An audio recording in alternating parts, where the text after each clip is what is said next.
Photographers.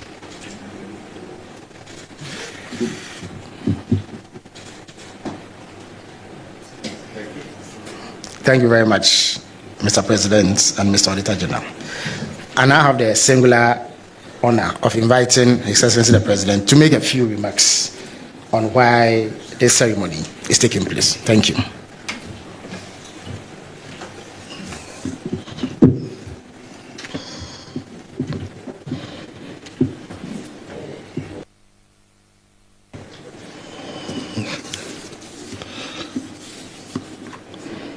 I was just looking at the statute on Assets Declaration, and under Article 286 of the 1992 Constitution, it names the President, the Vice President, Ministers and Deputy Ministers, Members of Parliament, and judges. And then again under Act 550, Public Office Holders Declaration of Assets, it includes public officers, including those in the civil service, public corporations, and statutory boards. Then it also includes chief executives of all public corporations.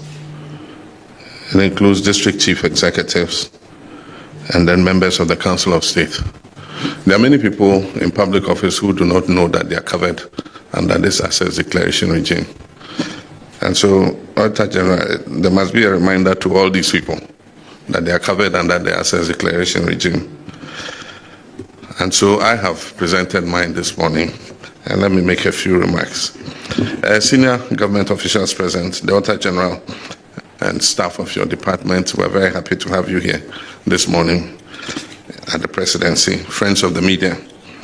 I've just performed a simple but brief, very important act of presented my completed assets declaration forms to the Auditor General as required by Article 286 of the 1992 Constitution and the Public Office Holders Declaration of Assets and Disqualifications Act 1998, Act 550.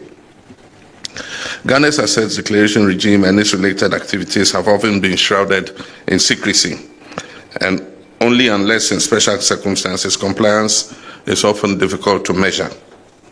In times past, I would privately have presented these forms to the Auditor General in fulfillment of my statutory obligation. I've taken this step of presenting these forms publicly as a way of injecting some openness and transparency into the process of assets declaration. I've always maintained that while it is all well and good to punish corruption, a more effective way of addressing the canker is preventing it from occurring in the first place. I honestly believe that if properly curated and enforced, the assets declaration process can become a sustainable tool for tackling corruption. Corruption by nature is insidious and thrives under the cover of darkness. The more light that is shone on it, the more likely that it will be fought successfully. I've also taken this step to send an unmistakable signal to all public office holders, especially those that I have appointed, that I take the declaration of assets very seriously and expect full compliance from them. I've asked the Chief of Staff to send word to all appointees to ensure that they declare their assets by the end of the first quarter of this year, that is by 31st March 2025. I wish to stress that any appointee failing to meet this deadline would face severe sanctions, not excluding removal from office. Even as we strive to hold past government officials accountable for their stewardship, I deem it even more imperative to enforce anti-corruption among our present public office holders. Charity, they say, begins at home. I'm therefore determined to take the necessary steps to ensure that we fight corruption vigorously so that the precious little resources that have been entrusted to us by the Ghanaian people are used only in their interest. There have been issues raised about the effectiveness of the current assets declaration regime. We must take advantage of the current constitution review process to strengthen the assets declaration regime to make it more relevant to changing times. I believe that we must move to a regime where the assets so declared can be published before and after public office, so that the phenomenon of unexplained and overnight wealth, obviously earned through the proceeds of corruption, can be checked. I trust that a healthy debate can be had over this issue and consensus built on the way forward, so that collectively we can defeat the unwholesome canker of corruption. I thank you for your kind attention. Thank you.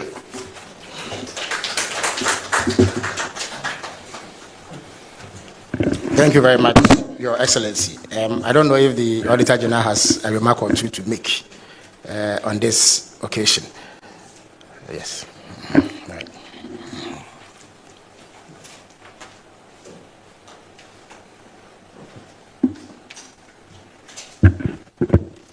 Thank you very much, Your Excellency. I thought that once the head of state and His Excellency has spoken, that would have ended everything. But I thank you also for the permission to give one or two remarks. And indeed, the remark goes directly in line with what His Excellency said. Because at our end there, we receive your form, just like His Excellency has done. You don't seal it. We are going to open it to see exactly what entries you have made. But when we are looking at it, what we are looking at is whether you have not left any blank spaces, whether you have not left your bank balances. Some may list all the banks that they have, but there will be no balances at it, and we will call you to come and redo it. That's the extent to which we do this. If you say you have 10 bank accounts and you bring it to us, how are we to be sure that indeed it is only 10 bank accounts that you have? If you say you have 2 buildings, what can we do to ensure that it is exactly the 2 buildings that you have? So reviewing the Constitution, as His Excellency has said, I think it's a very, very important issue that we have to take seriously. And we also support the publishing. If you submit your assets and declaration forms, we should be able to publish it freely.